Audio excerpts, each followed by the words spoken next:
Hey now, we are getting over, and I am the Silver King, Adam Silverstein, here for the 300th time to lead you through these hard times. Data with, yes, the 300th episode of your favorite professional wrestling podcast. That's right, Getting Over is back once again, and it is Thursday, so you know what that means. We are here to talk all things AEW and NXT as we also celebrate the 300th edition of this show. Vintage Chris Vanini is here. He is along for the ride, as he has been for 292 some odd episodes himself. Of course, he's missed one here and there, but we will not hold that against him. Here, he is here with us for episode 300 to reminisce a little bit about the history of the Getting Over Wrestling podcast, as well as talk about everything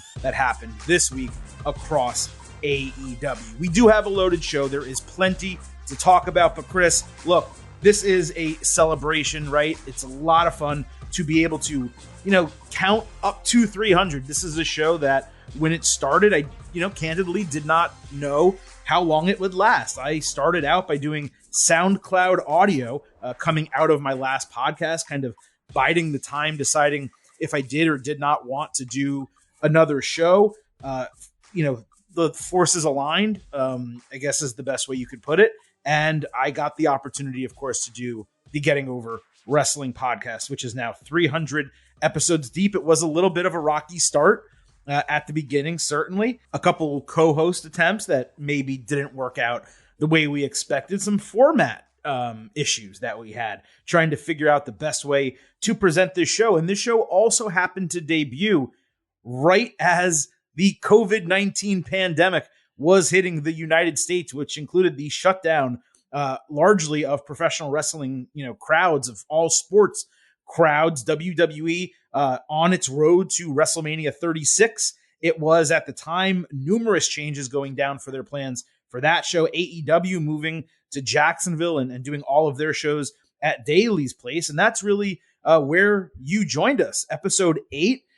We talked about the debuts of Matt Hardy and Brody Lee in AEW, just as WWE had announced, hey, guess what? WrestleMania, it's not happening outdoors at a stadium with a lot of fans. It's going to happen the way they promoted it, at two different locations over 2 days, or at various locations over 2 days, with Rob Gronkowski as the host. That's a little bit of throwback, 292 episodes ago, Chris, when you first joined us, but it has been quite a ride. We together have covered now 3 WrestleManias, which, it's not 3 full years, of course, but, 2.5 years worth of professional wrestling, all on this audio feed here. We've had a ton of people stop by for interviews over the course of that time. World heavyweight champions, women's champions, some of the biggest names in the industry, Hall of Famers like the Heartbreak Kid, Shawn Michaels. And it has just been a blast. I didn't think this show necessarily would take off the way it did, that it would become as popular as it already has. Of course, we do still want to grow, and we'll tell you how to do that in a little bit. But man, it has been a lot of fun to bring you all the Getting Over Wrestling podcast for now, the 300th episode. I was trying to remember how I got started in this, and while you were talking, I went back to my Twitter DMs. We had DM'd a few times in the past about like football stuff and dog stuff, but you reached out March 4th and said if I had a minute. Said you're starting a wrestling podcast any day now. You're trying to find some guest co-hosts to sub in and out, depending on whatever, and that you were wanted to see if I'd have any interest. And then the next week, you asked if I was watching SmackDown to possibly do a show. I said I was recording it because I was at a movie, and it was at that movie that we're pretty sure my wife got COVID. And within a week. Tell me it was a Star Wars movie. No, please. It was okay. It was a Pixar movie with Chris Pratt and Tom Holland. I forget what it's called, but it was a really good movie. It's on Disney Plus now. And then within a week, Onward, that's what it was. Okay. Great movie. And within a week, everything shut down, and so we started the first half of this podcast life in the Thunderdome era, and now here we are. The Thunderdome era, man. I mean, the fact that we were able to put together this podcast, right? During that period of time where, let's just be candid, interest in wrestling was, I'm not going to say it's as low as it had ever been, but people really didn't care. Like those shows really turned a lot of people off.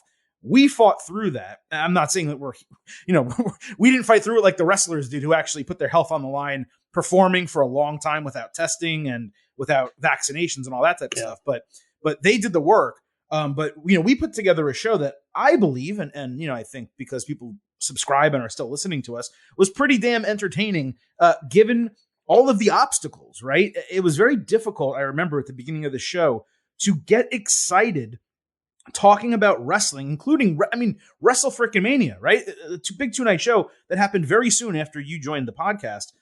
To get really excited and pumped up and to critique something that is not able to operate at its full capacity. Like, it's one thing, and I feel very comfortable, watching a Raw or SmackDown pay-per-view, AEW Dynamite, and offering critiques, because these shows now are normal. They're in front of full houses. The staffs and the wrestlers, they're all there. People aren't out with COVID. They can largely do whatever they want. It's really now all criticism of creative. But back then, there were so many obstacles that they were all facing. So many things that you had to kind of give a long leash to say, hey, look, they're trying to make something work. Like the Stone Cold Steve Austin, Byron Saxon segment in front of nobody. There's nobody there. And they're trying to do a call and response segment with Steve Austin, right? So it was just such a weird thing to try to criticize and critique wrestling, which is really, look, wrestling, it's what happens in the ring, but just like the NFL, as much happens outside of the ring that gets people excited and talking, right? And that's been indicative throughout the entire dirt sheet era since Dave Meltzer started the Wrestling Observer newsletter and other people started newsletters and magazines all the way back in the day. But for us to start the show during that time was just so odd. It felt so different. There were many times, candidly, where I wasn't sure it was really going to work. And I wasn't sure that coming out of the pandemic, wrestling would be popular enough to kind of sustain a new podcast in what, candidly is a very bloated landscape. There are thousands of professional wrestling podcasts, and I count us extremely lucky, extremely fortunate to have such a loyal listener base, all of you, the Getting Overheads, who have stuck with us through this entire time, who contributed to the show, allowed us to get certain equipment that we needed, are still paying for the hosting. I may need to come back to you guys for that, because I think that those funds are about to run dry. But as of right now, are still paying for the hosting and many of the other back end expenses that we have to run the show at the best quality that I can. Right at this time, we've taped that for every episode from home. You and I think we've met before, but we've never met since we've been podcast co-hosts, which is very strange. And we've never done an on-site show, which is something that I would love to do. And we probably would have done it at WrestleMania or SummerSlam or something like that at some point. So yeah, man, just being able to do this show, having everyone support, all of you who listen to us, who follow us on Twitter, it just means a lot. And it's really cool to be able to talk about professional wrestling. I covered wrestling back in the day. When I was in high school, I had a newsletter. Some of you have caught on to what that newsletter was and who I was. I used a pen name very similar to my actual name back then. But I did it, and then I got away from the wrestling journalism area for a really long time. And I never thought I would come back to it. It just didn't seem like something that was, part of my career journey. I just didn't think it was going to happen. And yeah, just thankful, of course, to my prior shows that I was on with Brian Campbell and Nick Costos and Jack Crosby as well, giving me the opportunity to test out this audio medium. Chris, I know you have been and maybe still are on a Michigan State podcast, so you've had some experience in this area as well. It really just felt like this kind of came together at the right time in a circumstance, by the way, where we could both dedicate a lot of time to it, where we otherwise may not have been able to launch a podcast along with our normal full-time jobs. Now that it's already launched, we're just kind of going through the motions, and, it's part of our week. We're used to it at this point. But to launch it, all those first steps that were required, all that time it took, it really all just kind of came together. And here we are, 300 episodes later. I'm thrilled to bring you another edition of hopefully your favorite podcast, Getting Over. Yeah, and I was looking up the 200th episode we had was August 19th of last year. That was also an AEW NXT episode. So it is here once again. And a special round of applause. Adam, you can Barry Horowitz pat on the back, but Adam does all of these episodes. I only do about half of them. He's the one who puts it all together. So special credit to Adam for doing all this. I'll take the credit if they sound good. I mean, if we're working with somewhat rudimentary equipment, right? So if everything sounds good and everyone enjoys it, then I will do a Barry Horowitz and I'll take that pat on the back. But yes. I am certainly doing the best I can as someone who's not an audio engineer. We don't have fancy production, right? We don't have sponsors, right? I wish we did. We did occasionally here and there. I would love to shout out the name of that water company, but I'm not going to because they're not paying us anymore. Nor are they sending us free product. It was fantastic, though, I will say. Well, one organization sent us some underwear, which was tremendous, and I still wear it to this day. We've received love underwear, to be a sponsor again. Things to shave our junk, and water. That's pretty much what we've received since we started the podcast. And of course, all of your support, which is greatly appreciated. And the way you can continue supporting the Getting Over Wrestling podcast, if you have not already, I know many of you have, but I know how many of you listen to this show. I know how many unique listens we get, how many downloads, and then I look at our review numbers and our rating numbers, and I know that they don't even come close to matching up. So if you have not yet, please head on over to Apple Podcasts and or Spotify. Leave a 5-star rating for us here at Getting Over. Also on Apple, please leave a review as well. Let people know how much you love the show. Let them know that the Getting Over Wrestling podcast is all about Divide. And please also head on over to Twitter. Give us a follow at Getting Overcast. You guys know new episode drops. We tweet about wrestling all week long. There are so many reasons. I'm not going to keep droning on here and listing them. But please give us a follow at Getting Overcast. And I will be, on a quick side note, I will be reviewing our coffers of all the contributions that you all have made to keep the show up and running. And I believe that some point soon we may be requesting some additional contributions for anyone who wants to help this podcast continue growing. I am looking into new equipment, microphones, at least for myself, also potentially for Chris. I would like to get a tactile soundboard, which is something that I do not have right now, along with some equipment to reduce echoes and just be able to produce a higher quality show. That's all stuff I would love to do. In addition to paying, of course, for our hosting fees and some of our other stuff. I will let you guys know when that's appropriate. We'll drop a Venmo on the show that you guys can contribute to if you so choose. Of course, never required. This is a free podcast, as it always has been and likely always will remain.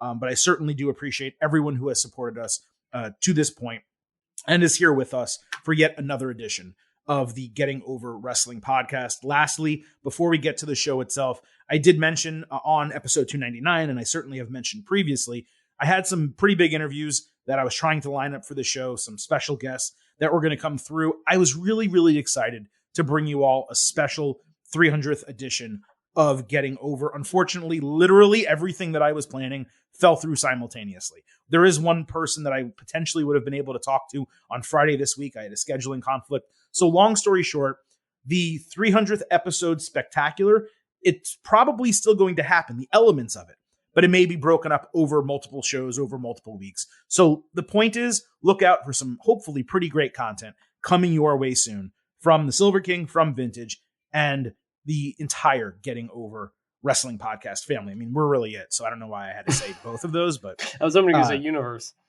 The Getting Over Galaxy, as Yes. Chris Jericho and the Jericho Appreciation Society would say. That is something that I do wish to talk about soon. So the way this show will work, we are going to talk about everything that happened this week in the world of AEW. We'll talk Dynamite, we'll talk Rampage. We always mix them together because so many storylines collide with each other. And then the second half of the show, we will talk NXT in all women's edition of NXT. Technically not all women's, but like 95% female edition of NXT that was very, very refreshing and a very interesting show that I enjoyed watching massively and cannot wait to discuss with you. We will have timestamps for each of these segments on the show. So if you only watch one or the other, you only want to listen to us critique one or the other, you can jump around. But I really do hope that you guys on these Thursday shows listen to everything about AEW and NXT, because it is really worth catching up and being in tune on both brands. If you don't normally watch AEW, well, guess what? Double or Nothing is coming up. This is really a great time to watch. If you don't normally watch NXT, but hey, you like women's wrestling, or there's a couple other things that may interest you, guess what? They've been putting on some pretty damn good television shows over the last month and a half.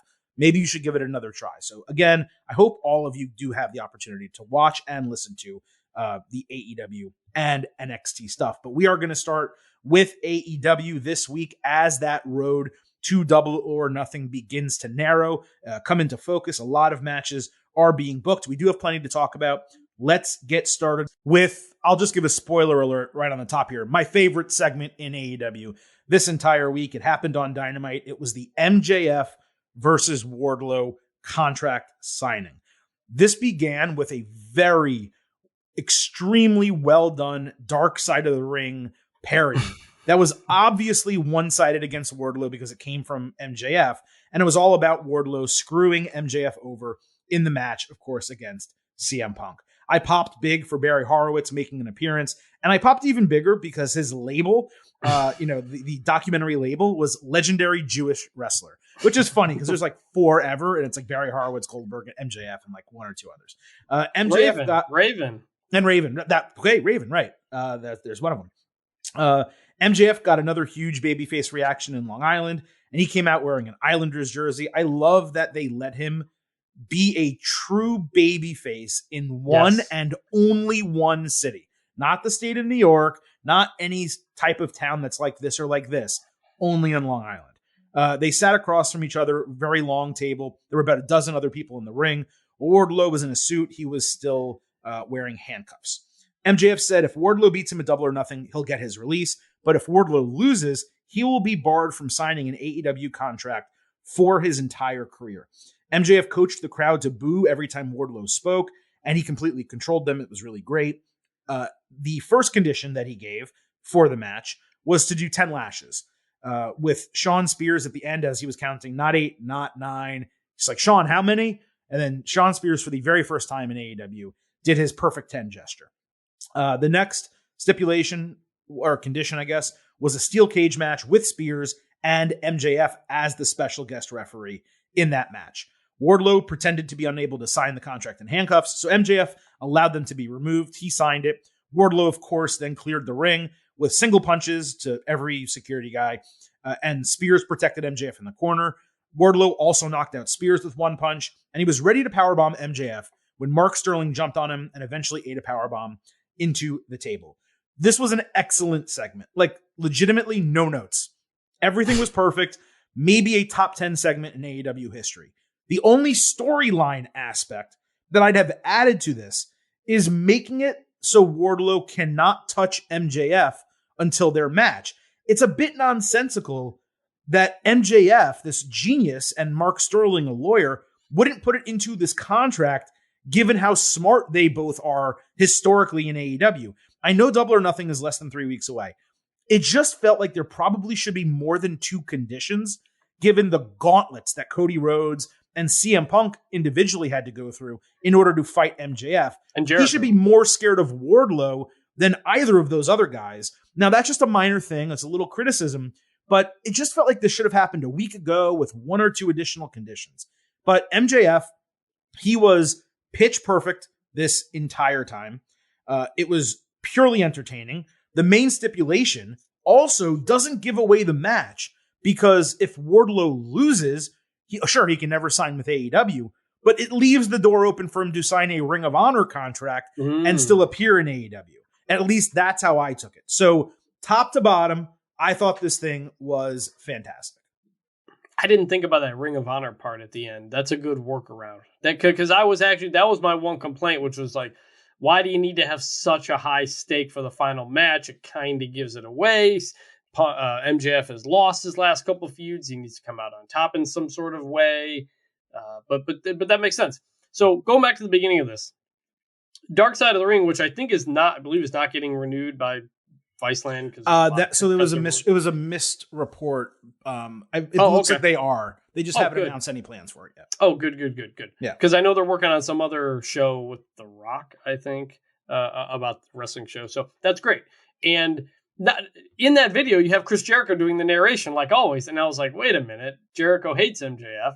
And they acknowledge that. They have Jericho saying, wait, why am I doing this? I hate MJF. Right. Oh, wait, he's paying me how much? Okay, I'll do that. That was good. Like, it's just, that's such a little thing that goes so far. I loved it. The homecoming, him getting to be a babyface in Long Island. This is exactly what I wanted for him that they didn't do last time. And we kind of talked about it, is that they didn't give him a moment. I think it was in front of the Islander fans. When CM Punk was making those Islander jokes, MJF never got that, like, really take it in, the crowd's behind him moment. And we criticized it at the time that they didn't do that. So they did that here, and it was great. And it's a credit to how good MJF is and how well this whole storyline has been booked, that the story can start out with the crowd cheering for the villain like crazy, and it ends with them cheering for the babyface like crazy. That's how well this whole thing was executed. You mentioned Barry Horowitz. Also in that Dark Side of the Ring video, Jake Roberts was labeled as the snake guy. So I like that. That was funny. And when he turns to Sean Spears and they're going to do the Perfect 10, I popped huge for that.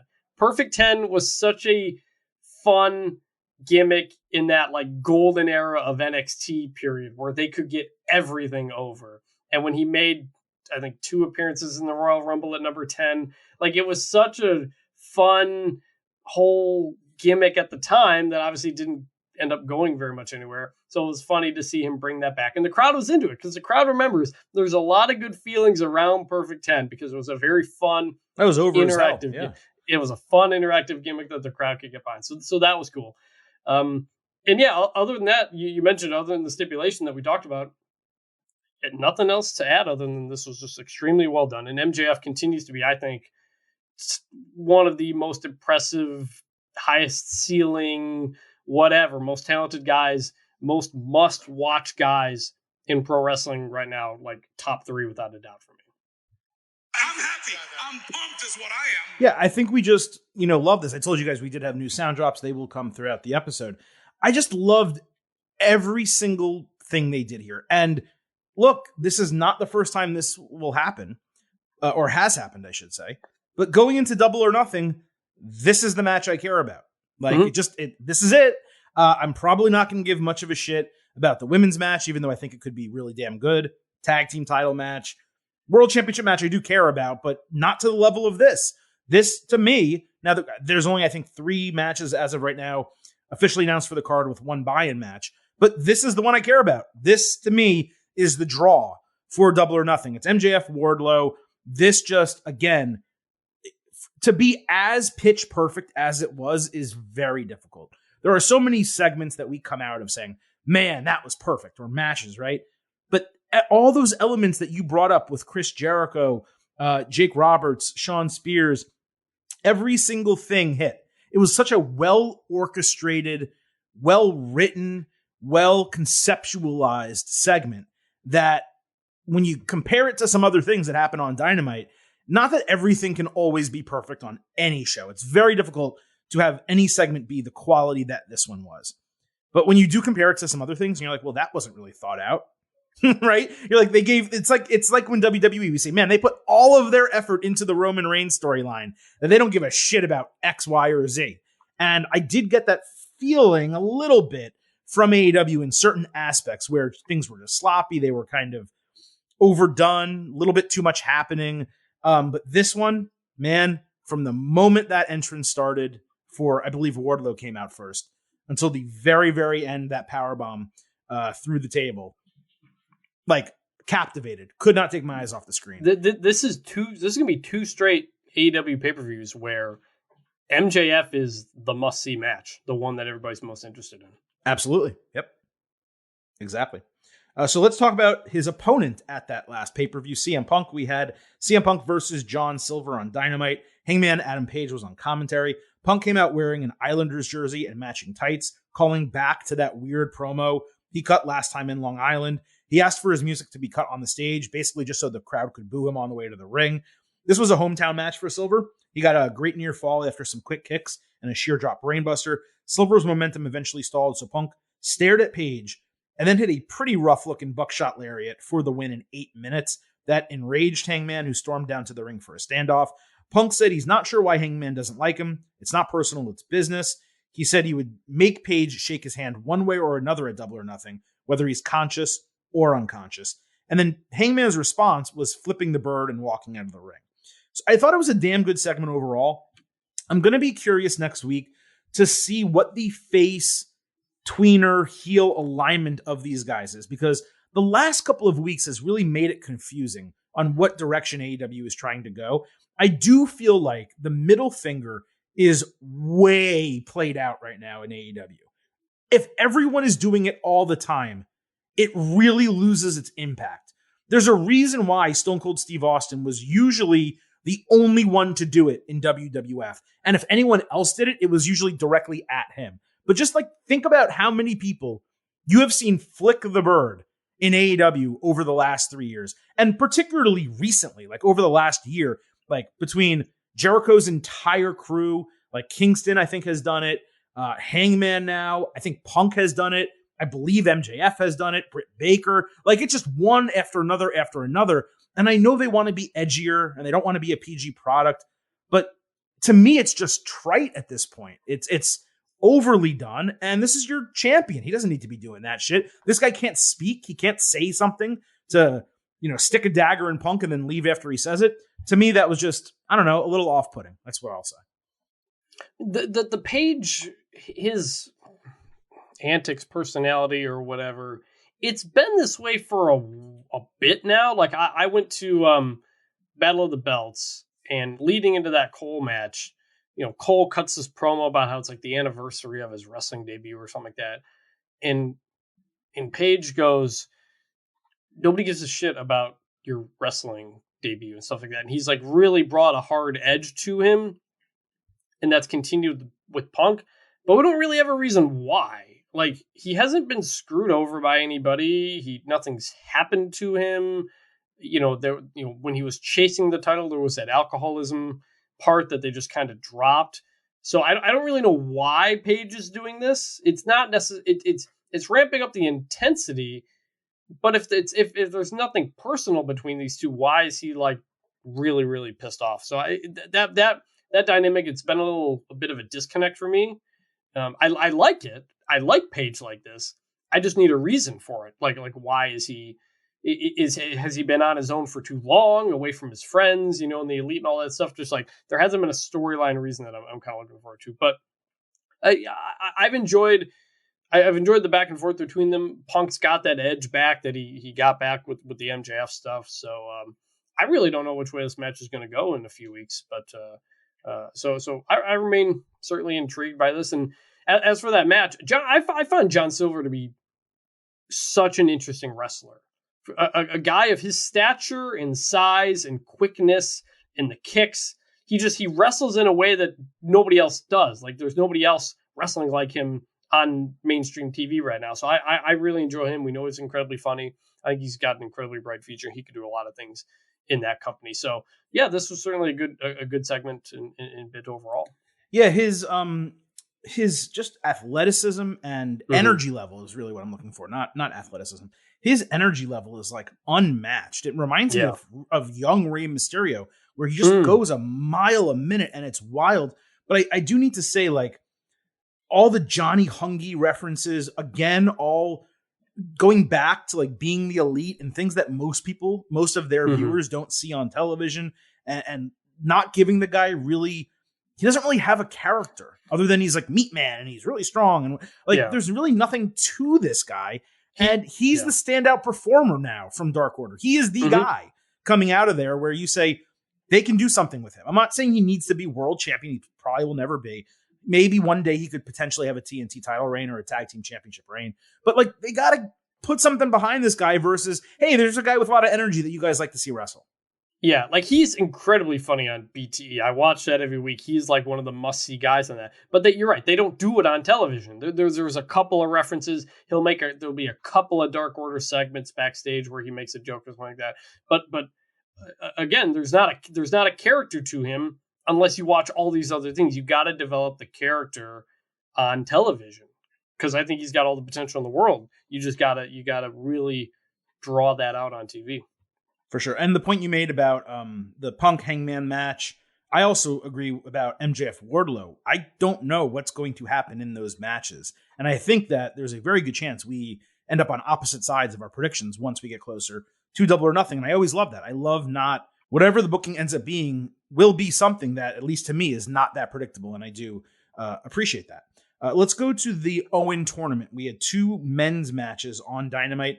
The first was Adam Cole against Dax Harwood. On Rampage, Harwood said he'd bring the nasty bastard version of himself back just for Cole to ensure he doesn't advance in a tournament that means so much to him. They traded German suplexes before Dax hit a slingshot sit-down powerbomb for a near fall. There was a great sequence with like a half dozen near falls. Harwood countered Panama Sunrise twice and hit a pile driver with a lackadaisical cover for another near fall.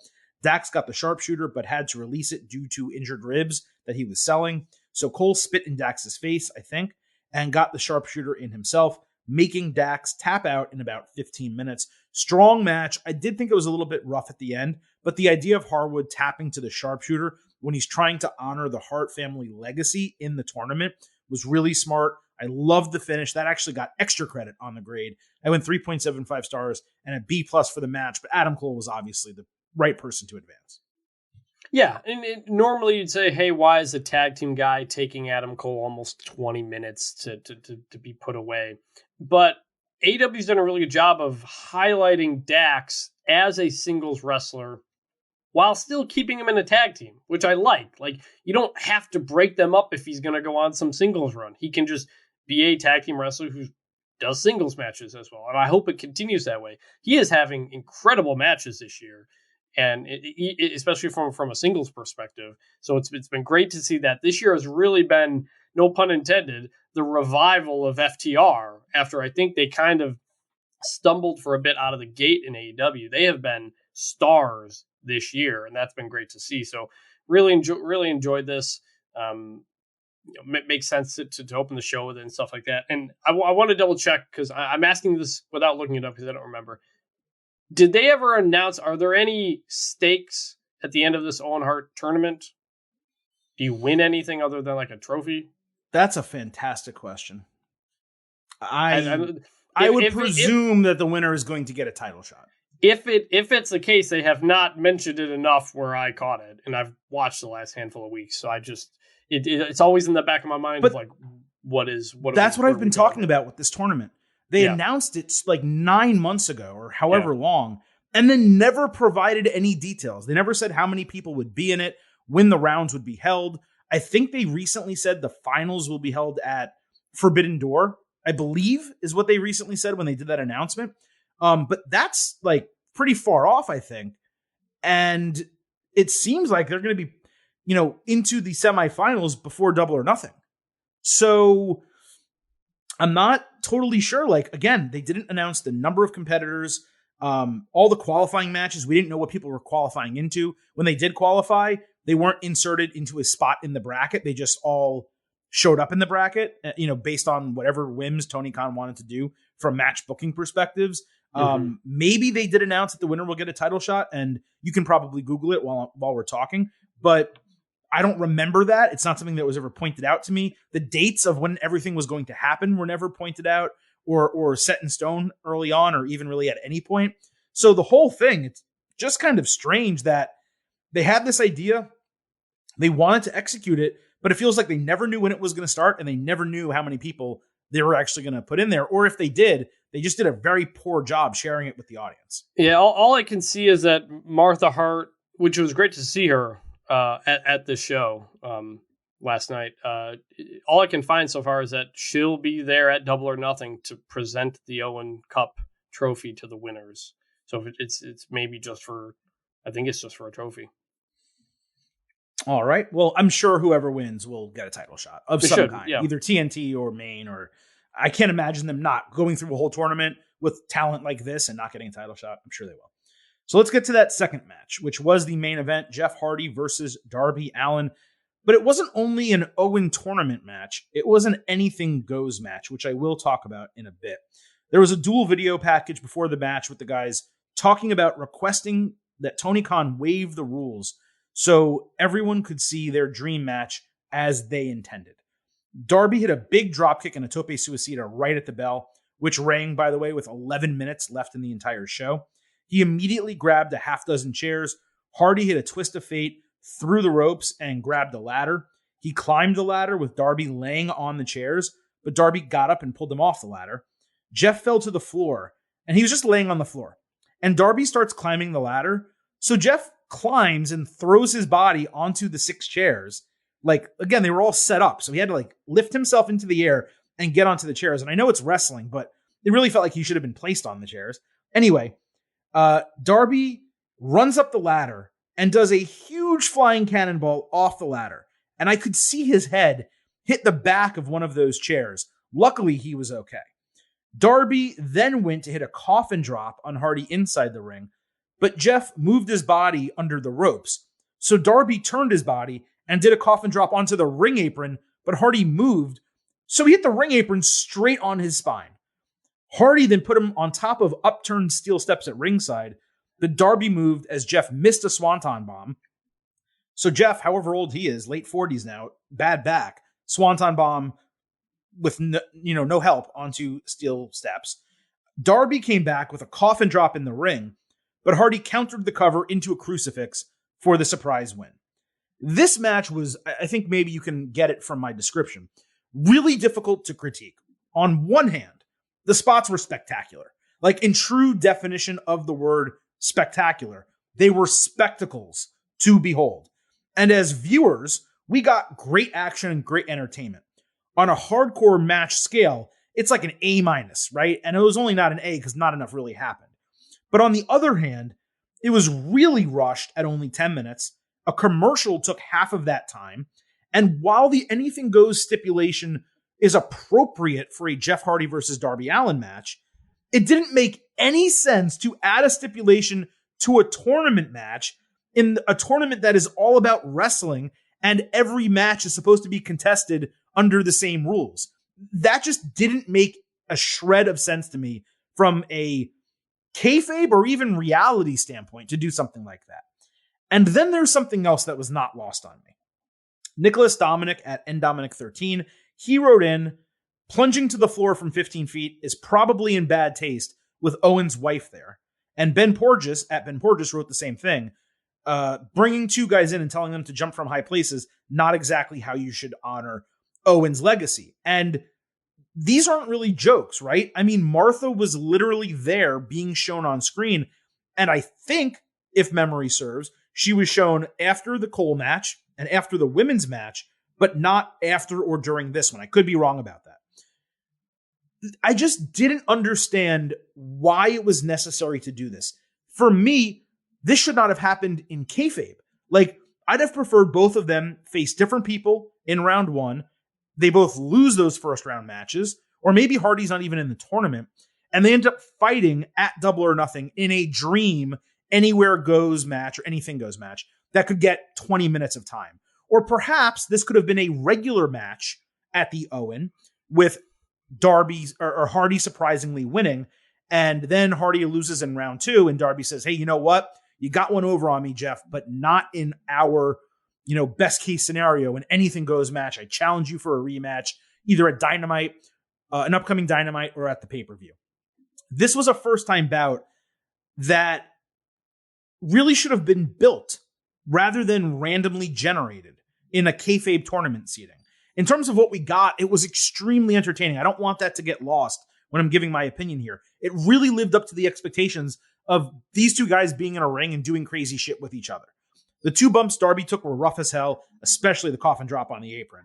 And they're just spots that, to me as a fan, I just don't know that they should be glorified anymore, but just because they're so dangerous. So hopefully you guys can understand. Hopefully I articulated why I was so mixed on this match, because I really did appreciate it for the risks and the entertainment value and the danger. But at the same time, I don't really know that it made sense to do this match this way in this tournament. Yeah, I mean, you pretty much hit on all of it there. Darby Allin versus Jeff Hardy, however you feel about them, could be its own pay-per-view match. and in a longer match with more setup storytelling and stuff. Or maybe like main event a TV special or something like that. Yeah, we kind of get the same. Yeah, the other thing is, like, I still have just no connection to Darby Allin. Like, everything is, oh, he looked up to Sting, he's a little stinger. Oh, he looked up to Jeff Hardy, now he's fighting Jeff Hardy. Like, okay, but this also highlighted just how different Darby Allin and Jeff Hardy are with their high risk maneuvers. Like, Jeff Hardy was like bright colors, out there dancing, doing all this wild stuff, and he's doing it for the fans. Like, I'm putting my body in line for the fans. Darby's just all like emo and like it's like he doesn't want to be here, so he's fine throwing his life into the wind. And it's like, I don't want to watch that. I don't connect to that. Jeff Hardy's the charismatic enigma. Darby Allin doesn't want to. Darby Allin doesn't want to live. Like, those are the two gimmicks. Yeah, like, I don't want to see wrestling like that. And I'm not saying Darby actually feels like that. I'm just that's the character that's been presented when he's being dragged around in a body bag all the time. So that's just, every time we talk about Darby, I kind of say the same thing, so I don't really need to get into it much more. But look, credit to both these guys for, again, putting a lot on the line in this main event match. It was entertaining stuff. It was risky stuff. I cringed at a lot of it, but that's just what these guys do. And it's also weird because I remember when Jeff Hardy left WWE, there were reports out there about him, only having so many swanton bombs left and, not wanting to do it all the time. And yet he's doing them in 10-man tags that I'm at Battle of the Belts, and he's doing these things here. So I hope Jeff is physically okay after doing all that. But so that's my general thoughts. And by the way, apropos of nothing else, I'm still not satisfied with like the lack of explanation for the way Jeff Hardy left WWE. Like him saying, well, I was tired, and that you still did something pretty freaking wrong. Like, the whole thing to me is just strange. And like, it's great that Jeff is there, but Jeff, even more than Sting in AEW, feels forced to me for some reason. I don't know why. Maybe because they just haven't had him in anything that he could really sink his teeth into yet.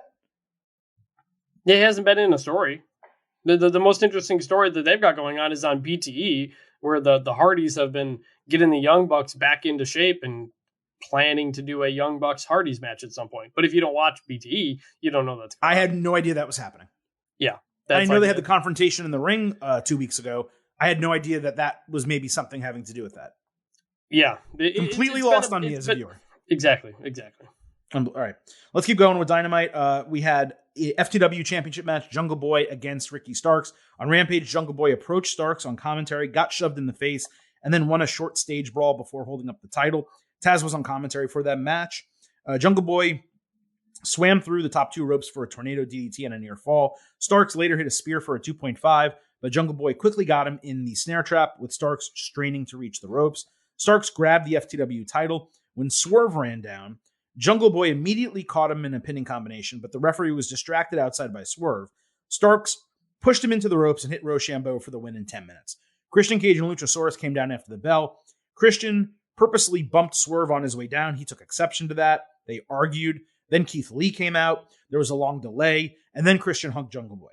The match was like pretty good. 3.5, 3.25 stars, B, something like that. The distraction finish was expected, though the referee really had to act like an absolute moron to make it work. Like, why was he so worried about Swerve walking down to ringside when Powerhouse Hobbs was ringside the entire match? Anyway, this seemed to potentially set up a triple threat tag team match, maybe a Double or Nothing, which I would be totally here to see. Three teams, all of them with big guys and smaller guys. That could be really exciting. And it would also be a great way to get the titles off Jurassic Express without them getting pinned. And maybe they could even crown Keith Lee and Swerve as champions. That would also free up Jungle Boy for the obvious Christian feud, which really does seem to be coming. So while I didn't exactly love what we got here, it was very busy, very messy at the end. I do like the overall booking if it transpires the way I just laid out. It was messy, you're right. If you get to the triple threat tag, then it makes sense and you're good. But you didn't need Keith Lee to come down with entrance music for whatever. You didn't really need Luchasaurus and them to come down. And I thought we were going to get the Christian turn right there. Like, they were very clearly emphasizing, like, hey, this might happen now. And so they didn't. And I like that. I like that little tease that they're not doing it. So in the end, it wasn't as busy as it seemed at the end. It settled at the end, and you could kind of understand where everybody was. So that worked.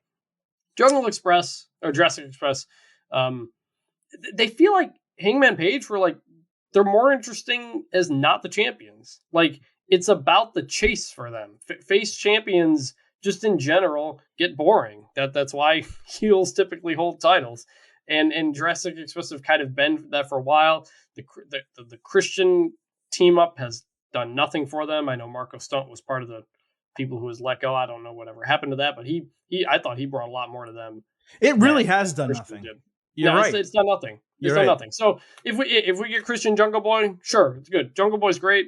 You could do either of these guys as singles. Though I gotta say, I know Jungle Boy is one of the pillars of AEW, and he's great, and I love him.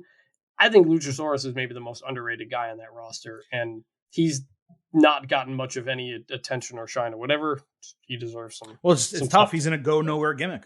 I mean, it's funny, right? It's cool, kind of, but like I find his wrestling like more interesting. Like, he's great. To see a big guy do those things, I'm like, whoa, that I think he's incredibly talented. I'm just saying the gimmick. I'm not saying he's a world champion. With the roster they have, that gimmick is not getting. It's not going to be a TNT champion. It's not going to be a world champion. It's not going to, It could be a TNT champion. Not with the roster they have and all the mouths they need to feed. No, yeah, but he's a guy. He's a guy of big size. I could see him face to face with almost anybody in that company and be like, oh, okay, sure. But then he's cutting a promo about being 100 million years old, and I mean, yeah. I think Jungle Boy's outfit is weirder than Luchasaurus is almost, because it's clear what it is. But anyway, this was a good segment. I'm looking forward to where it goes. They do need to change the tag team belts, I think, and there's a lot of good possibilities. On Rampage, Eddie Kingston called into the show like old school style on the phone, talking about what Chris Jericho did to him and how it affected his wife emotionally. He said he was going to hurt Jericho really bad on her behalf. Jericho had a really strange reaction to it. It just felt like Kingston's call felt like it was out of the 90s, which I appreciated. But the way Jericho reacted, unable to speak, didn't respond to it, very, very odd. So over on Dynamite, we had a Jericho Appreciation Society victory speech that was planned. Jericho said he could help Kingston's wife feel better. Danny Garcia said sports entertainers always beat pro wrestlers. And that got Jon Moxley to enter. The rest of Blackpool Combat Club then came out next. Eddie Kingston, Santana, and Ortiz then showed up behind the JAS. The crowd chanted, "You fucked up." And there was a 6-on-5 beatdown with William Regal also getting a knockout punch on Jericho that kind of ended the segment. I literally and when I use the word literally, I'm using it properly. I literally like every single person in this segment. But this did not hit for me. It's like no one refuses to admit this, but I'll say it. The Jericho Appreciation Society, it largely sucks. It is absolutely boring to me. I'm bored, brother. The WWE references are incredibly forced. A couple of them make you smirk. Most of them don't. I couldn't even tell you the actual names of the 2.0 guys, like the new names that they're using. Jake Hager is irrelevant. Now, it looks like they're probably going to do a 5-on-5 match. Maybe blood and guts, either at Double or Nothing or another time. It'll be a banger. I think the match is going to be awesome. But the baby faces are 10 times more talented as a group comparatively to the Jericho Appreciation Society. Plus, they would have to drop someone from the BCC, probably Wheeler Yuta, I would assume, to make this work, unless JAS adds a sixth. So, I really think I should have liked this a lot. And I did like William Regal punching him. And I did understand that, yes, Daniel Bryan, Bryan Danielson, and Jon Moxley, they left WWE because they were sports entertainers and now they're pro. I get it. I get what you're giving me. I found it extremely boring, personally. So I think the issue is, and I wrote this in my notes, you talked about not liking everybody in the ring, but not necessarily the segment. The Jericho Appreciation Society does not feel like a team. I like all of them individually. I like 2.0. I hated that name. I think both of them are really good talkers, and I'm enjoying them. They are. They're funny. In this. But it doesn't feel like a team like the Inner Circle did. Jericho's essentially going from the Inner Circle to another big group. And it just further highlights how much the Inner Circle emphasized being a team and being friends. And the Jericho Appreciation Society is absolutely not that. And it's not even like a group of cult followers like fawning over him like the name would suggest. It's just 5 random guys that don't even look right together. They don't have a shirt that they're all wearing. Mm-hmm. They don't feel like a group. That's the biggest issue. I did think some of this was funny. I think the 1 2.0 guy, I think he's going by Daddy Magic now. He's hilarious. He's on BTE a lot. He's just, anytime he talks, I'm entertained. And Jericho had the line, he said, "I'll throw a fireball in your face because I'm a wizard." Like, I thought that was kind of funny. But overall, they just feel like a collection of random guys. It feels like a major step down for Jericho. He's not elevating these other guys like he did Sammy Guevara and Jake Hager for a bit and those other guys. So they got to just like figure out what they are. If the entire thing is cracking WWE jokes, like that's not a gimmick. Like, it was funny the first time, it's funny a few times here and there. But if that's your entire gimmick, that it's literally a joke, like people aren't going to take that seriously. It's not going to have the effect you want it to have. So that's exactly what it feels like. It's just the whole thing. It's a one note group. And your point, comparing it to Inner Circle had the first AEW champion. When it was formed, he was champion. One of the 4 pillars of AEW in Sammy Guevara, like him or not, one of the top 2 or 3 tag teams in AEW in Santana and Ortiz when it was formed. Now they've of course added more tag teams in it, but they're still one of the top tag teams in the company, Santana and Ortiz. And then Jake Hager, who when they signed him was really fighting pretty regularly, at least at the time, in Bellator. There's a little bit of crossover. Obviously, you had the WWE stuff, and he was just the heavy. He was the 5th guy, so the other 4 were so strong, it didn't really matter. Now you look at it, and there is no one in that group better than they were, or better than their equivalent in Inner Circle. Everyone is a downgrade. And I like Danny Garcia. He's a really good wrestler, but he's not getting more over for being associated with them right now. Jericho, every single joke to me feels forced. There's a couple that make you smirk. The first time I heard AEW Galaxy, I was like, that's pretty smart.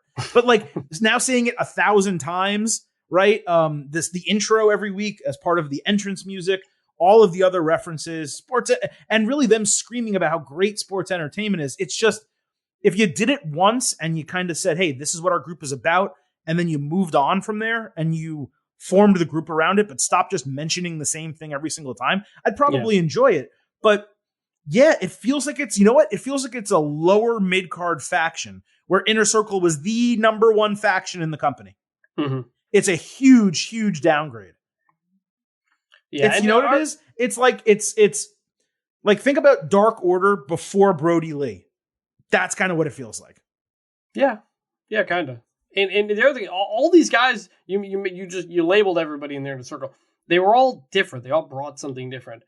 All of these guys with Jericho are basically the same. Mm-hmm. Like same size, same kind of general style, other than Hager, I guess. But they don't really like stand out the way the other guys do. So again, I like all of them. They're all really talented. I love 2.0. Well, I don't Jericho, like Hager, but I like the rest of them. Yeah. Yeah. Like, it's just together, just the pieces just haven't been there for me. Yeah, for me, it's not working. And there are people who disagree. I know some people love it. And maybe it's only because, they're taking shots at WWE, so everything like that's funny. To me, it's one note, and it's not a good note. So I think it's pretty funny. I just think it's got to be more than pretty funny. Yeah, I don't even find it that funny. But okay. On Rampage, we had Britt Baker and Jamie Hayter against Toni Storm and Ruby Soho. This opened the show. It really should have main evented Rampage, given the talent, given the build to the match.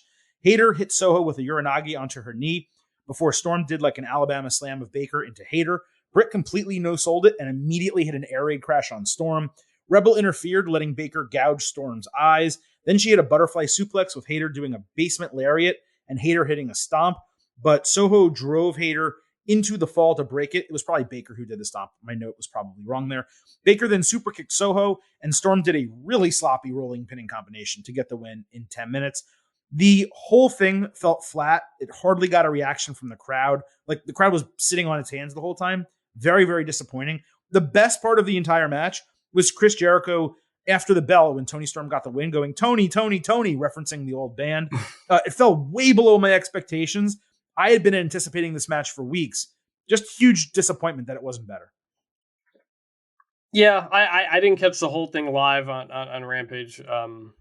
You pretty much nailed it all. I don't think there's much more to say. On Dynamite, Baker's group did their normal backstage promo with Tony Schiavone.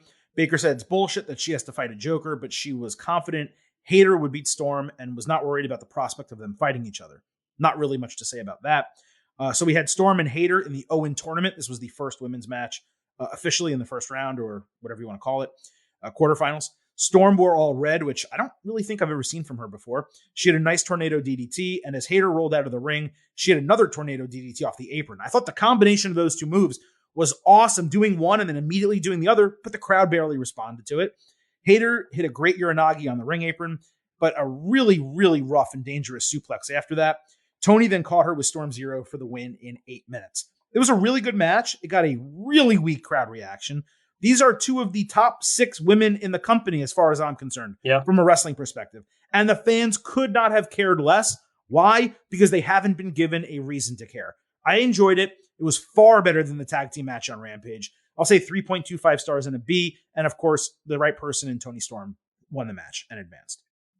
Yeah, well, you laid it out there, is that there's not a reason for the fans to be into it. And look, the first hour of the show was a lot of stuff going on. The crowd was really into it. I don't know if they just saw women's match time to like take a breather or what, but the two deserved a much better crowd reaction than what they got. I thought the match was good. It was fine. But again, there's nothing going on in the women's division other than Britt Baker cutting the same promo over and over and over. Sometimes Tony Storm's back there talking to Jamie Hayter, sometimes not. It feels like it's the same thing every week. They finally have the match. Now let's move on to something. Yeah. On Rampage, Dan Lambert got a cheap pop saying he's from Baltimore. Then he turned on the crowd saying he should be billed from Miami instead. So quick pause before I continue with the rest of this. First of all, I'm so done with Dan Lambert. You guys know. But I thought the whole point of this was to do a double turn with Sammy and Ty Conti being heels and this group now being faces. The only person who's a face in this group is Scorpio Sky. Ethan Page and Dan Lambert are still heels. Am I wrong about that? Like, are you interpreting it differently than I am? Well, I thought, tied into Dynamite, I thought they were kind of split because then on Dynamite we got a Scorpio promo on his own. Right. So I was like, are they breaking up or not? But yes, you're right. And I wanted to see Dan Lambert as a face. Me too. Promo. So when he does the Baltimore line, I was like, oh, like, are we going to get this? And then, no, I guess not. So like, I thought it could. I was like, oh, you know what? I really don't like this guy. I'm sick of him on my TV, but him as a baby face, let me see. Yeah. I was like, oh, that's interesting. Maybe they're going to, and then just immediately a heel again. And I was like, yeah, I was hoping either he's a face manager for them or they break up. And we got maybe neither. Yeah. So that happened. Ethan Page then gets the mic and got really angry. Like, when I say really angry, really freaking angry, screaming, turning red at the idea of two people making out. He said the mixed tag team match is off. Why? No idea. Frankie Kazarian came out saying he's Scorpio Sky's biggest threat and wants him to fulfill his promise of a title shot. Page told him SCU is dead. Sky said he's a fighting champion now. This, by the way, after a month ago, saying he wasn't going to be a fighting champion, but he's a babyface, so it's okay. Sky then took a shot at Ty Conti, saying she gets passed around backstage and granted the title shot. I don't know what's with this group calling women whores every week, but it's really enough. The one positive here was Sky addressing Lambert still winning the interim TNT championship. I was really bothered still seeing it on screen, but he directly referenced him retiring it, leaving it at American Top Team, putting it in a trophy case, and not bringing him with it anymore. So at least they're finally getting rid of it, or at least in storyline, they're supposed to be getting rid of it. On Dynamite, Sky then cut a taped promo on Kazarian, who was ready to do an interview backstage when Sammy Guevara and Ty Conti came up to say he can't trust Sky. This whole thing felt completely unnecessary, but I know they wanted to promo and preview the match. So, in general, I like the Scorpio Sky face turn, but really every other element surrounding it isn't working for me. Well, yeah, he turned face and nobody else did. So it doesn't make any sense. It's basically what I just said. Either I wanted to see them as a face group together or get them away from Lambert. Ethan Page can talk for him if you need somebody to talk for him. I thought the tape promo was fine. you've got multiple storylines going on here where he's like honor face guy against Frankie Kazarian about their friends, but he's also in this other group where they're calling Ty Conti a whore. So I'm just very confused by all of it and how I'm supposed to feel about Scorpio Sky. It's too much going on. I think you got to make it clear if we're supposed to be for him or not. It's weird. Yeah. On Rampage, we had Ryo against Yuka Sakazaki. This was an Owen qualifier. I probably should have mentioned this before the Storm Hater match. That's my fault. Ryo hit a dragon suplex and a diving knee strike for a legit 2.99. Yuka caught her on the top rope with what was kind of like an avalanche flatliner, which was a great move. And when I saw it, I was like, people should use this more.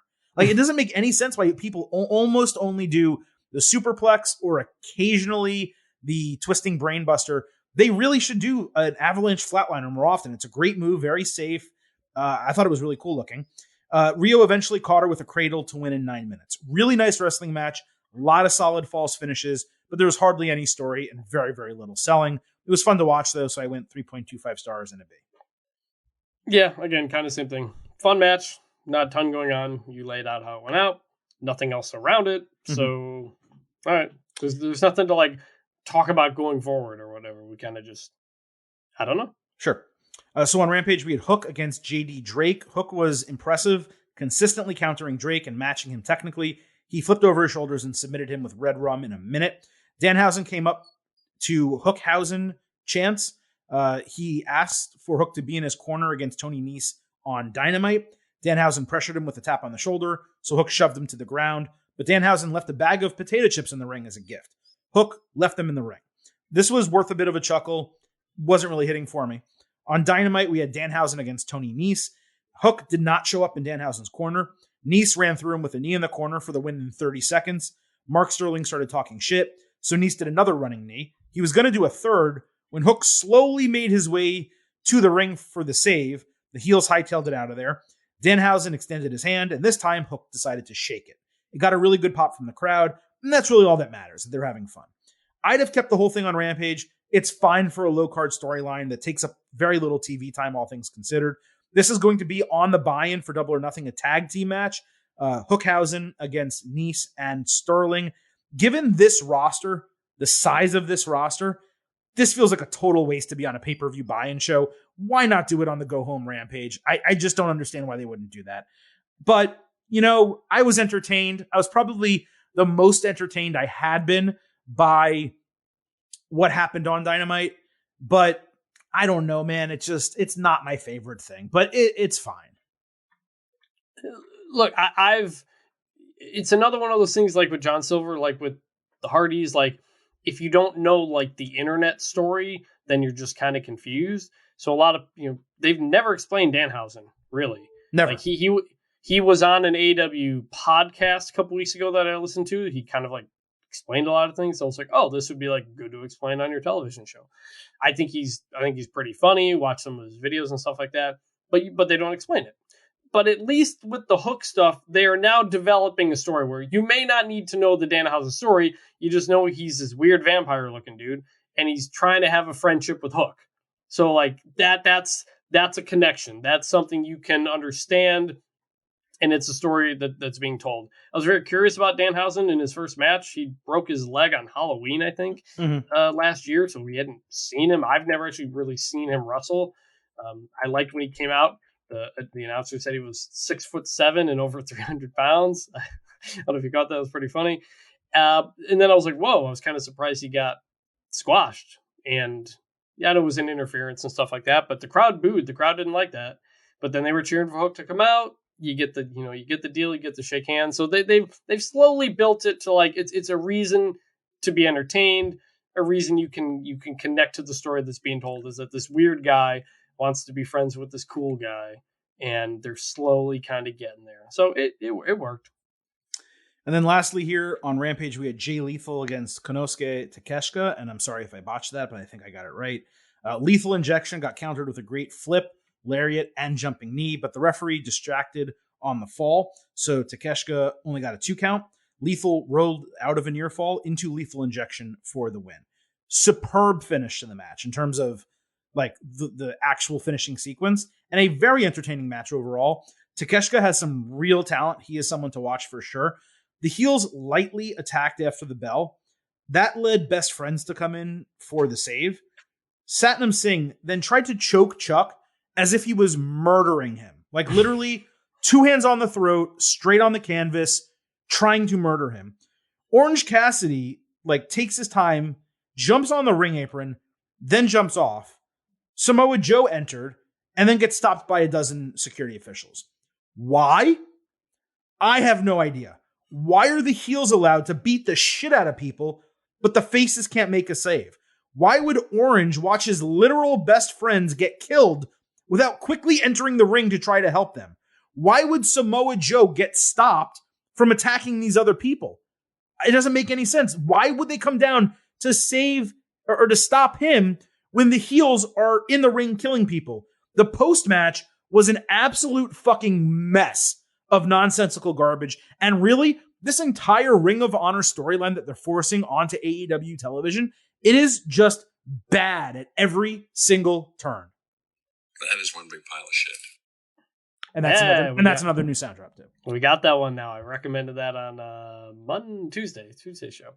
Yeah, this is just it's another one of those. It's just totally random. Like when I went to Battle of the Belts, like everybody was like really excited to see Joe, and you're cheering for Samoa Joe to come out. He comes out, everybody cheers. Okay, but like there's nothing else like really like going on. Are they gonna have matches or on the show? Are they part of ROH, which doesn't have TV? They're just floating around there, and so it's great for everybody. Wants to see Joe, and we like seeing Joe. Love seeing Joe, but nothing's really like happening around it. And I still don't get why Jay Lethal and Singh have a manager who is a very good talker, but it's just weird when you have Jay Lethal, like instead of him just talking for both of them. It's a weird combination still.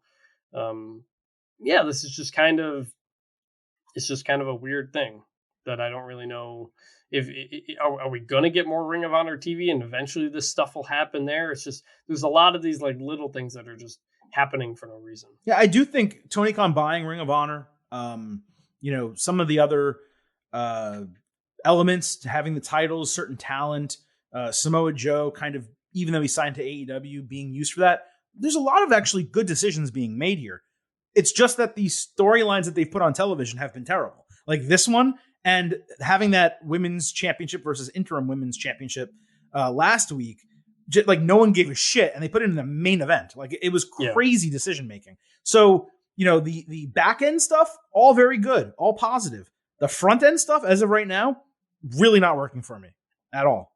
Yeah, and like we like overall with AEW, I think we were maybe a little bit more negative about the show than we generally thought of it. I thought it was very. Oh, it was Dynamite was a very good show. The first hour was loaded with stuff. The atmosphere, the energy of the crowd continues to just really come through. It always looks like a party when you're watching it, and it makes you want to be a part of it. It makes things that are maybe not so good feel like a bigger deal in the moment because the crowd is really into them, and AEW still completely has that crowd.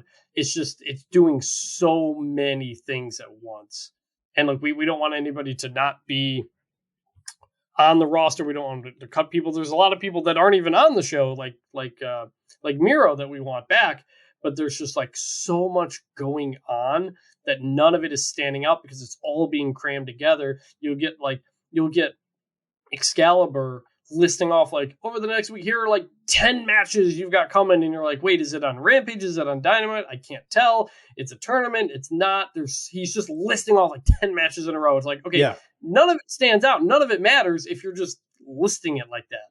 Like that's how I feel. Like there are certain things that stand out. MJF, Wardlow, CM Punk, Hangman Page, like those things stand out. The women's division, like even the championship match that they've booked and announced, completely forgettable. It's going to be a good match night of.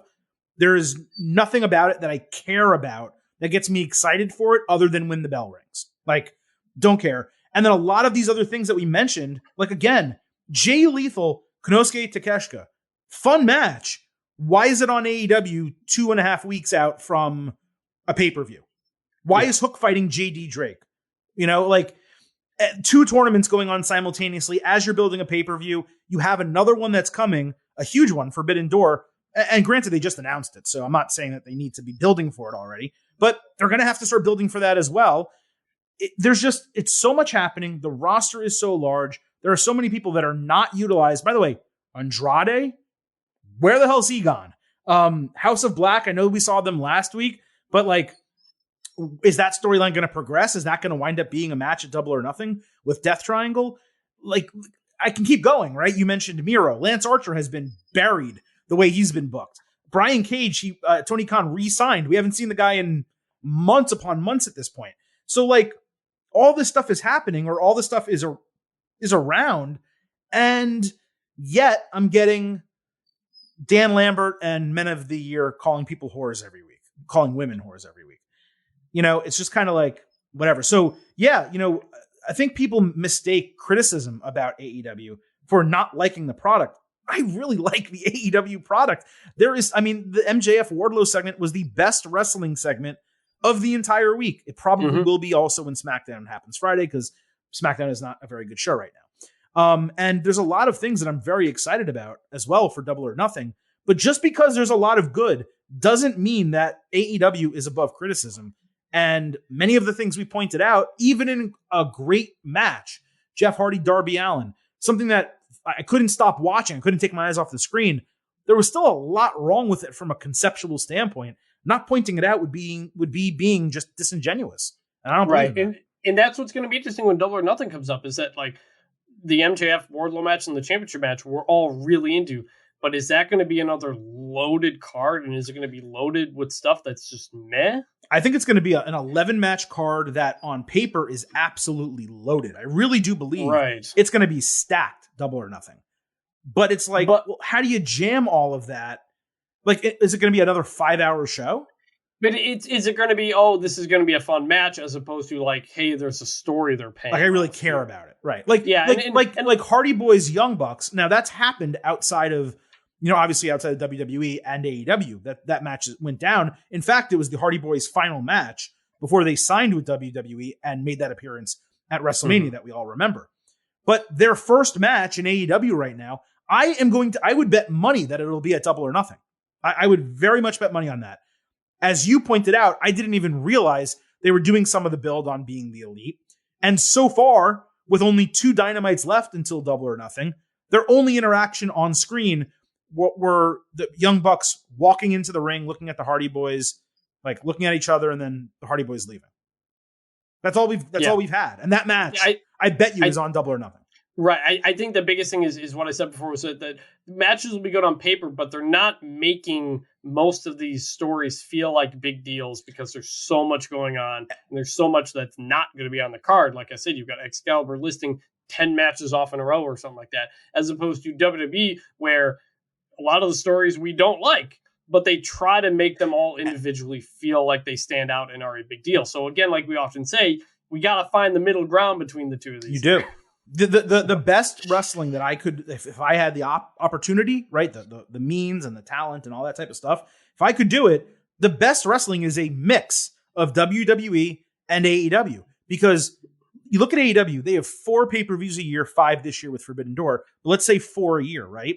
When you have 4 pay-per-views a year, every single match on those cards, maybe with a rare exception like CM Punk Eddie Kingston, which got a really quick build, but every other match on those cards should be well built. They don't all have to have long-term storylines, but they should at least have like a 4 to 6 week storyline to get you into that pay-per-view match. Whereas WWE, they have about, at this point, 11 premium live events a year. Previously, in the past, at one point they did 24 when they were doing 2 per brand every month, or maybe it wasn't 24, it's probably 20. But WWE now has 11 or 12. So if I have a 2-week build or a 3-week build for a WWE pay-per-view match, that's okay, because there's only 4 weeks between shows. AEW doesn't have that excuse. Even if they have special shows on TV, they have a Battle of the Belts or a special edition of Dynamite, they know that pay-per-view is coming up. So every match on the pay-per-view should have 4, 5, 6 weeks of build at a minimum. And then you, of course, have storylines like CM Punk Hangman Page and MJF Wardlow that have months, and in MJF's case, years of build. So, I'm okay with having some longer and some shorter, but to do something where, You're going to do a 2-week build and put a pay-per-view match, Double or Nothing, one of your premier cards. To me, that's just, it doesn't work. Yeah, no, that's exactly it. I think you can cut a lot of the stuff out. Stuff that's going to be on the pay-per-view should be the only stuff that's going to be on your show. And instead of on a Dynamite, all we get about your women's championship is a video promo from Thunder Rosa. Right. Give her something more. There's just, sometimes we go a week or two and nothing happens on a story and you forget about it because there's 50 other things going on. So like, if they keep Andrade off TV for 2 months, but when he comes back, it's to start a storyline that over the next 4 months will be paid off at a pay-per-view. That is fine to rotate talent in that manner. But to rotate talent in and out of TV, where none of them therefore really get built up in any way for a match at a big pay-per-view, that to me is a problem. Like, if you're going to have Death Triangle and House of Black do a match at the show, which I have to believe they're going to fight at Double or Nothing, they don't need to be on TV every week, but they should be on TV most weeks. Yes, or at least one of Rampage or Dynamite. One of Rampage or Dynamite. You can have Pac versus Buddy Matthews. Why have we not seen a match like that? Or Pentagon versus Buddy Matthews and Pentagon winning? Like, just build. You don't have to do it the WWE way, where over 6 weeks every individual fights every other individual. But here and there, one match wouldn't be that bad, you know? Correct. Just feel like it's building. It just feels like a lot of stories are stopping and starting. And that's it. So, but overall, again, love it. Very good episode of Dynamite. Let's be clear. Good episode of Dynamite. Yes, I've been to several AEW shows around here. I'm looking forward to Double or Nothing, but I'm not on here every week to talk AEW, so sometimes I just let these things go. Yeah, you make the show go long. Then we end up spending twice as much time on AEW as I get to spend on NXT. But nevertheless, that is what happens. Yes, when you do join the show. Happy 300th to us and everybody for listening. Thank you very much, Chris. And as I said earlier, I appreciate you being with us for the vast majority of those 292 episodes. The Silver King, from this point forward, will be talking NXT. I will roll solo because Chris did not get a chance to watch the entire program this past Tuesday. I'll start NXT on a more general note. This Tuesday's show, it very well may have been the first TV show in WWE history that featured women in every single match and did not have a single match on the show only involving men. There were 5 women's matches, 1 mixed tag team match, and no men's matches. And this episode was incredibly entertaining from start to finish as well. It was probably one of my favorite 2.0 episodes in the existence of the rebrand. And it was just so refreshing. With 3 of the 6 matches, they didn't throw too much on the show. 3 of the 6 were extremely entertaining. 2 of them even more so than the other one. So we're going to break it all down. Unfortunately, NXT actually did one of its lowest ratings in history on Tuesday. Whether that was because the focus was on the women, whether it was because of the NBA and NHL competition, or neither, it's very tough to tell when you're looking at ratings. But one thing I'll say, and this is consistent in WWE, is, fans, people like me as well, we beg them to treat the women on par with the men, to book them on par with the men, but every single time WWE does it, the fan response is not there. If you wonder why there was never a second Evolution pay-per-view, it's because the ticket sales and the buy rate were extremely low. And WWE just said, you know what? We tried, and if people aren't going to follow it and pay attention to it and watch it, then why should we keep doing it? And yes, of course, Evolution was initially booked and made because of the reaction to WWE doing a show in Saudi Arabia where the women were not allowed to wrestle. And yes, one of the reasons they may not also do another Evolution is because now the women are allowed to wrestle in Saudi Arabia, so that issue is not there anymore. But despite all of that, again, the buy rate and the attendance were not good for that show. And even though the reaction was strong from a critical standpoint, people did not watch. And NXT on Tuesday night, they gave us an almost all-women show, and people did not watch. So you, as fans, if you want women's wrestling to succeed, especially in WWE, you want them to get more time and get featured more frequently, you need to put your money and your eyeballs where your mouth is. You need to attend such events, and you need to watch the segments and the shows where the women are featured heavily. That's my quick rant. Let's get on to the show that I very much enjoyed. We had Cora Jade against Natalya as the main event. Cora cut a backstage promo saying she's ready to fight one of her idols and prove that she belongs in the ring with one of the best to ever do it. There was good action back and forth. Cora hit a tornado DDT for a near fall. Natalya came back with a huge spinning lariat for one herself. Then she suplexed Jade into the corner, and her leg snapped on the middle rope, so Natty worked it and wrapped it around the post. Jade caught her with an inside cradle for a near fall, plus a step up in security and double stomp to the back for another. Cora came through with sliced bread, but could only manage a weak cover due to her injury. Cora then came back again with a sharpshooter, but she sold the knee and was screaming, so Natty was able to break it easily as Jade's knee buckled. Cora tried a high-risk move, but Natty caught her and immediately locked in the sharpshooter. She inched toward the ropes twice, but Natty kept pulling her back into the middle of the ring. Jade refused to tap out and instead passed out, with Natty getting the win in 14 minutes. After the bell, fans chanted for both of them.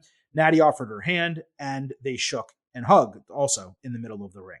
The finish was a bit anticlimactic here without a tap out, but it didn't really lessen the overall quality.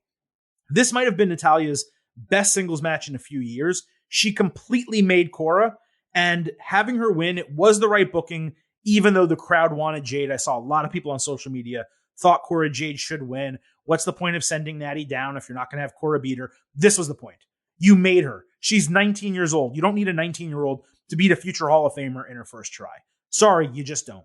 3.75 stars, B+ for the match. You really could not ask for more. It was a worthy main event and a nicely told story.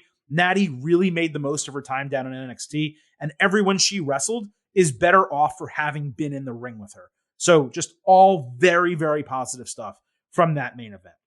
The show opened with a women's tag team championship match. The Toxic Attraction team against Wendy Chu and Roxanne Perez. Wendy did a surprise attack off the top rope before the bell. Roxanne hit a tope suicida double clothesline through Wendy's legs and through the ropes. Mandy Rose jumped into the ring to protect Gigi Dolan from a high-risk move. There wasn't a DQ because she never landed any offense. I still don't like when people do that. Perez was going for a code red on Dolan when JC Jane booted her in the face. Dolan folded her over to retain the titles in 10 minutes and 30 seconds. Chu attacked in the post-match, but got leveled by Mandy's title. Then she got beaten down and called the loser. It was a serviceable opener to the show. I didn't expect much. We didn't really get much. Roxanne was clearly the best in the ring despite her age, but other than that, there really wasn't that much notable. Later backstage, Indy Hartwell was down in the dumps when Toxic Attraction walked up and teased her, with Mandy saying she could never imagine being left by a man because something like that would never happen to her. This was actually really well done given the toxic gimmick and Hartwell's situation. I thought it was pretty smart to give that storyline and kind of put it all together. NXT elevating Indy into a women's title challenger? Hell, maybe she's even the one who takes the title off Mandy Rose. That speaks to them having plans for her. That's a positive, and it's really good to see. NXT opened with a Joe Gacy video from last week's main event, showing Braun Breaker getting thrown into a field with a bag on his head as Gacy laughed. He came out with two druids covered in red velvet about 30 minutes into the show. Gacy said his inclusion message that he had been given this whole time, it's been lost on everyone except for the two people in the ring.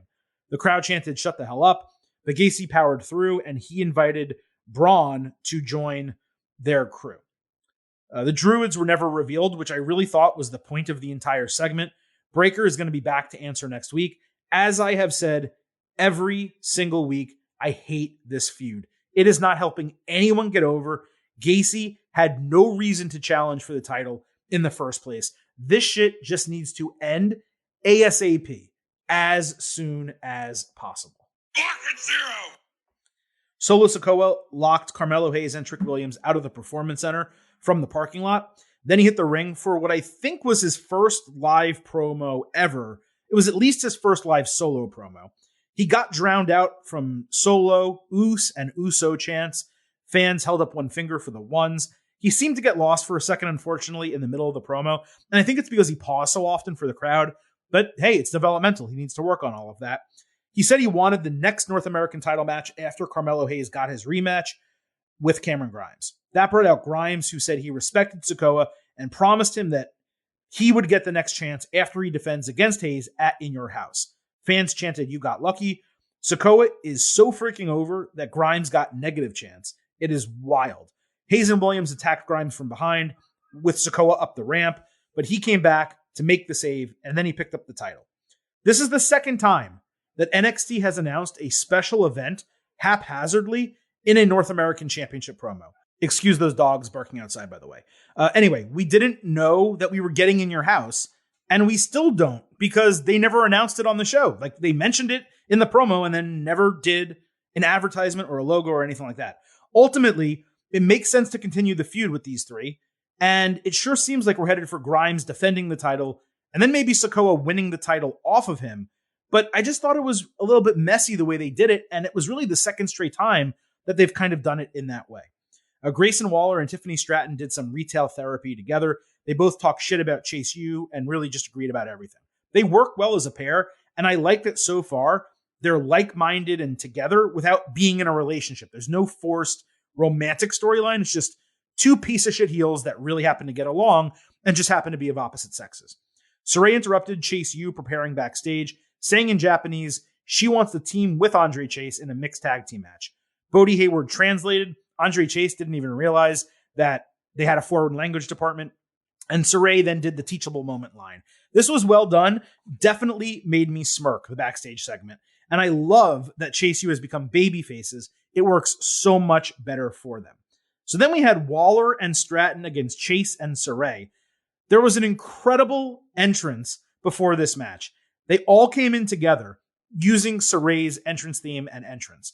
The amulet changed Saray, but her gear got transposed onto the Chase U guys. So Andre's sweater turned from red to blue, and Bodie was suddenly wearing a wig with pigtails like the Saray character before she transitions. Whoever came up with this deserves a raise. The faces did stomps while spelling out Chase U, and then they did the teachable moment gesture together. Chase held Waller so Saray could hit her decapitation dropkick, but Stratton caught her with a spinning Vader bomb. I got really upset in the moment because I was like, oh my God, they're just going to have her lose again. Instead, Saray gets her foot on the bottom rope as Bodie blew an air horn to distract the referee. Stratton hit an insane pendulum crossbody on Bodie over the ropes outside. And then Saray rolled her over with extra pressure for the win in 10 minutes. This was an absolute blast and a really pleasant surprise. It's exactly what you want from professional wrestling and sports entertainment. The storyline and the match were perfectly booked. Saray got a lot of momentum back and looked like a legitimate competitor in the division again after we thought they kind of buried her in the Stratton storyline. The crowd popped huge for the 1-2-3. You could tell the fans and even the wrestlers all had a lot of fun playing this entire thing out. It was such an unexpected delight. And the match itself, like the wrestling, the storytelling, everything was pretty damn entertaining as well. So I actually went 3.5 stars and a B. Looking back on it, I think I'm overrating it. So I'm actually going to probably go back to 3.25 stars. I doubt it was as good as a 3.5 star match. But the point is, the entire thing was super entertaining. Very, very smart stuff from NXT. I like it. I like it a lot. Now, before that match, Nathan Frazier said he was rooting for Chase U. Zion Quinn walked up and told him to run it straight. Frazier said he doesn't know what that means. Wes Lee walked up and he was like, yeah, man, I told you no one knows what that means. He got into it with Quinn again. So they set up another match for next week. I presume the booking is that Wynn will win the rematch to get his groove back after going to the beach one time. I really wish they had dug deeper into that and told the story about this guy finding himself as a singles wrestler. Maybe we'll find out next week. But for me, right now, it looks like a very, very shallow, no pun really intended, even though with the beach stuff, it seems like a very shallow storyline without much depth to it. And that's unfortunate because I thought they had an opportunity to really do something with Wesley. Roderick Strong was training in the Diamond Mine gym when the Creed brothers walked up, still angry, saying their win over the Viking Raiders was tainted due to Roddy's interference.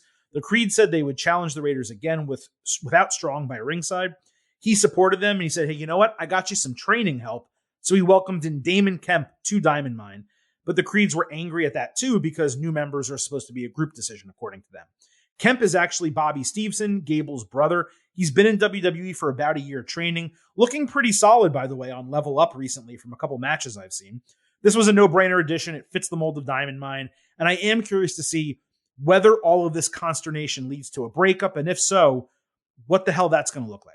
The Raiders later in a promo said they respected the Creeds for not accepting the tainted victory, and they promised to continue their otherwise undefeated streak in NXT and atone for the loss. typical promo from them. Decent enough build for the match. Ivy Nile held her inaugural challenge where she put a group of men to the test. They did push-ups, burpees, lunges with Bulgarian bags, battle ropes, and pull-ups. Ivy obviously won with ease, beating all of the men. It was a nice presentation for her, but there really wasn't anything else to it. Alba Fire fought Amari Miller. This was the debut for Kaylee Ray's new gimmick. She got an absolutely sick entrance. Fire, smoke, a pretty cool theme as well. This was also Miller's first match in about 2 months after she got stretchered out of a match with Lash Legend. Miller has potential, so it was really great to see her back, getting in a lot of offense in this match. Eventually, Alba hit the Gory Bomb, which is now called the Fire Bomb, and then she had a Swanton Bomb after for the win in 4 minutes. The Swanton was okay. I appreciate her attempt to change things up, like with her wrestling style. The Gory Bomb is a superior finisher. It is unique to her. I hope she sticks with that. I don't care if they call it the Fire Bomb. That's fine. But do that move, not a Swanton. Overall, it was a strong refresh of her character. I know people were upset about the name, but if the name is just one element, if the presentation is going to be that high quality, then I'm totally fine with the name of Alba Fire. And I think I mentioned last week or the week before, I didn't even dislike the name myself. I think it's a totally fine name. So overall, 2 thumbs up for the reintroduction of Kaylee Ray. Santos Escobar was with Legado del Fantasma, saying AJ Galante never should have been at last week's meeting with Tony D'Angelo because he can't survive among people like them. Escobar said you don't get involved with them and walk away, let alone walk again. Cruz del Toro went to get the car, started later for Legado, when D'Angelo and his goons attacked and threw him into the trunk of a Camry. They bring out sick cars all the time in NXT. And then they have a mob boss, Tony D. And this dude puts Cruz in a freaking Camry. That made me laugh. Like, why are they using a Camry? Now, Escobar found Cruz was gone. He called D'Angelo. They argued, discussed an exchange, and decided to fight next week. D'Angelo went on a rant, and Escobar went silent before saying, fuck you. Of course, it got bleeped, leading D'Angelo to flip out. This was like C-movie stuff, not even the acting, but like the script and the production. I'm at the point where I kind of just want this whole thing to end. I really wish Escobar would go over. I know D'Angelo is going to go over. If that's the case, I don't know what is left for Legado and NXT. Please just call them up to the main roster already. Put them on NXT, on SmackDown. I'm sorry. Put them on SmackDown. They could use the depth in tag team division, men's singles and women's. All of them would work on the show. Elektra Lopez, yeah, she'd be pretty green.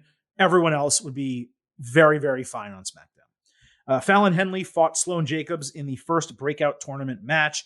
Briggs and Jensen came down after 90 seconds to cheer for Henley. She eventually won with a Shining Wizard in 4:30, and the guys raised both of the arms of the women, Sloane and Fallon, in celebration after. I didn't like the length of the match, but given Jacobs was debuting and there were really a ton of women's matches on the show, nothing else to really complain about here, really. Jacobs, candidly, she didn't really show much. Henley looked good. We had Nikita Lyons against Ariana Grace in the second breakout tournament match. This was Grace's debut. A reminder, she is Santino Marella's daughter. Grace smacked Lyons before the bell, but Lyons threw her into the post, hit a huge roundhouse kick, and then did her split pin for the win in 3 minutes. Again, didn't like that it was short, but Grace was clearly green. She showed a bit more than Jacobs, but it's really impossible to make any judgment about anyone in a 3-minute or 4-minute and 30-second match. It really was not a great start to the tournament. Hopefully the other 2 matches in the first round are better. And of course, hopefully the latter matches are more solid than these were. And then lastly, Mr. Stone spoke for Von Wagner, who was asked about killing Kushida and Ikemen Jiro in consecutive weeks. As Stone was answering, Jiro ran in for an attack, but Wagner got up on him until they were separated by officials. This was a whole bunch of whatever. Could not care less about Wagner. And I wish Stone was actually being used to get someone else over. Another person who they could have used him with, Ronda Rousey on the main roster. Also a person Malcolm Bivens could have been used with on the main roster. Alas, Rousey still talking for herself. Stone stuck in NXT. Bivens released because he refused to sign a WWE contract or an extension or whatever the case. And that is really it for this week in NXT. As I said, I was thoroughly entertained by the show. I very much appreciated the concentration on women's wrestling. Doing that every once in a while is refreshing, and nothing felt out of place. It did not feel forced. That is the most important thing when you consider that they did this. It didn't feel like it was a special show. It was just as you were watching it, you realized it was a special show. And as a viewer, someone who likes women's wrestling, someone who likes this new NXT, not as much as I used to, don't get me wrong, Black and Gold, still superior by a significant margin. But I am enjoying this new NXT product. They finally figured out their tone. And really over the last couple of weeks, after there were a few rough weeks about a month and a half ago, they've really found that again. And outside of that main storyline, really, the Joe Gacy, Braun Breaker, I'm enjoying the vast majority of other stuff that we are getting on NXT. That is it, folks, for the 300th edition of the Getting Over Wrestling podcast. I appreciate all of you not just being with us today, but being with us throughout the prior 299 episodes of this show. A reminder, if you want to say thank you to us, like I am saying thank you to you for being loyal listeners, you can remember that the Getting Over Wrestling podcast, It's all about the five. we've been all about the five now for 300 episodes, and you can share that by heading on over to Apple Podcasts and Spotify, leaving a 5-star rating on Apple, also leaving a review. Tell people why you love the show, why you've been listening for so long, and why they should subscribe. It helps us so much. Also, please do not forget to follow us on Twitter at Getting Overcast if you do not already. In the coming weeks, we should have some more information, hopefully about special things we're going to do here for the Getting Over Wrestling podcast. As I said, I'm also going to check our account, make sure that we're financed up for, continuing to pay the server bills. And I mentioned some equipment needs that may be coming in the future. If anyone is interested in contributing to the Getting Over Wrestling podcast financially, I will have that information likely in a forthcoming episode. But I did want to spend this show celebrating 300 episodes of Getting Over, thanking all of you Getting Overheads for being with us for so long. Let's hope there's 300 more. I was going to say 3,000. I don't want to make that commitment yet, but let's hope there's at least 300 more episodes to come of the Getting Over Wrestling podcast. Thank you all for listening. For Vintage Chris Manini, this is the Silver King Adam Silverstein, leaving you with 3 final words. Bye for now.